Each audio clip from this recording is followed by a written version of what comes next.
Hi, I'm Mindy. Welcome back to my channel. Today I'm going to do my TBR for the Summer Fling Romance Readathon. This is a readathon taking place all month in August. There are a lot of great hosts for this readathon, and I will be linking them all down below, but the ones that I heard about this readathon from were Avery Loves Books and Kayla at On the Fritz. They are pretty much my go-to ladies for all things romance, and it's summer and I suddenly just got this desire to read a whole bunch of romance. There is a bingo board for this readathon. My printer stinks and it didn't turn out great, so originally, I was just going to try to do one bingo going down this way, Down Home Country, Dark and Dangerous, and Diversity. And then I just started adding a bunch more books, and now I have seven romances for August, and that's on top of the rest of my books. But, yeah. I'm just going to try to get through as many as I can, and if I run out of time, then I'll just make sure I have those three done. So, first book I'm going to talk about is an audiobook on Scribd that fits 3 challenges, and that is Get a Life, Chloe Brown by Talia Hibbert. And that would fill the diversity challenge, disability rep, because the main character has a chronic illness, and author of color. The next book that I'm hoping to read in August is Dead Until Dark by Charlaine Harris. This is the first book in the Sookie Stackhouse series, and this is what the TV show True Blood is based on, which I am rewatching right now. I'm on season 3, so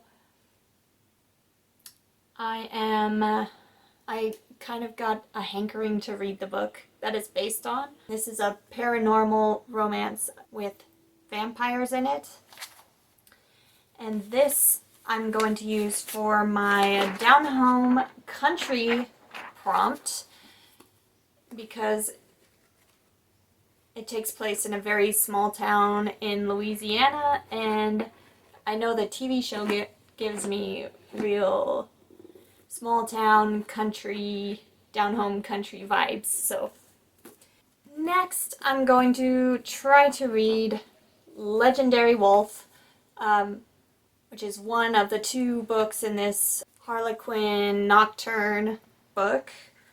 And that is going to be for category romance, which is Harlequin books. And that is by Barbara J. Hancock.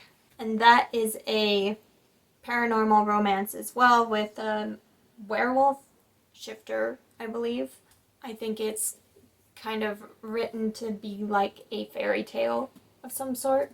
Next, I'm going to read Red Hill by Jamie McGuire, and this I'm going to use for Dark and Dangerous because this novel takes place during a deadly outbreak situation, and the tagline is, "When the world ends, can love survive?" And Jamie McGuire wrote one of my favorite romance books I've read so far, Beautiful Disaster, and after I read that, Walking Disaster, I was looking for any more books by her, and I found this one. So I picked this up in 2013 or 2014, and I still haven't read it, but now is the time. It seems like the perfect book for Dark and Dangerous. I also am hoping to read The Unhoneymooners by Christina Lauren.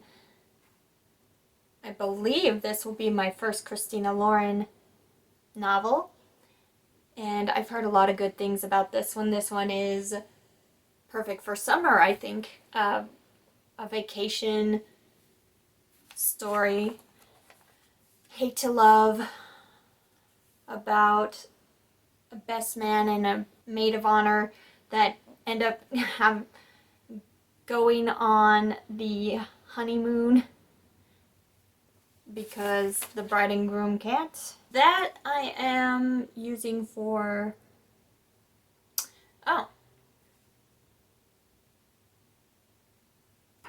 hot and spicy, because it takes place in a hot place, Maui, Hawaii. I'm also hoping to read an ebook that I have had for quite a while, and that is Seduction in Snacks by Tara Civic, which I hear has a lot of sarcasm and humor in it, so that sounds like fun. I'm using that for Sweet and Clean because it has something sweet on the cover, as you can see. And the last book that I'm hoping to read for this readathon is another audiobook for A Night to Surrender by Tessa Dare. This is one of Tessa Dare's older series, first in a older series. I'm using that one for old school historical, and I've heard some good things about Tessa Dare, so I want to check out one of her books, and hopefully this is a good place to start. Let me know. The other categories that I don't have anything planned for are big city life, road trip, friends to lovers, and that's it. 3. So I'm hoping that one of these 7 books will fit for those. So if anyone watching knows if any of the books that I've talked about take place in a big city, have a road trip in them, or has friends to lovers in the plot, please let me know. Otherwise, I guess I'll find out when I read these. But I'll be pretty close to a blackout anyway. So those are all the books that I'm hoping to read in August as far as romances go. Are you going to participate in this readathon? Do you ever get a hankering to read romances? I know I do, especially in the summer. If you like this video, you can hit like and subscribe, and I'll be back very soon with another book-related video. Thanks. Bye.